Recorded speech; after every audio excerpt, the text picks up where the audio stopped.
neurokirurgiji se vide pozitivni pomaci na sve što je do sad spomenuto. Ja evo moram reći da od jedne specijalistice neurokirurgije prije 10 godina sada smo na 10 specijalistica neurokirurgije, što je jako, jako veliki pomak, jer očito su naši i šefovi i vodeći velikani uvidjeli da smo mi jednako dobro, ako ne i bolje, i da se trudimo jednako dobro, ako ne i više, da bismo dobili šansu, a kada dobijemo šansu onda ju zgrabimo, iskoristimo i pokažemo se najbolje moguće.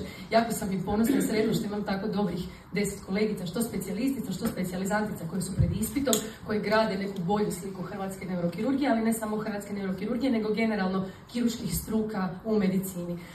Sve ove brojeve koje smo zapravo čuli od kolegica, one se odlijevaju i na medicinu. Iako imamo najveći broj studentica na medicinskim fakultetima, nekako tradicionalno u zahtjevnim strukama, ne želim naravno vrijeđati nijednu drugu kolegijalnu struku, ali u kirurškim strukama i dalje prednjače muškarci, na vodećim pozicijama u medicini prednjače muškarci.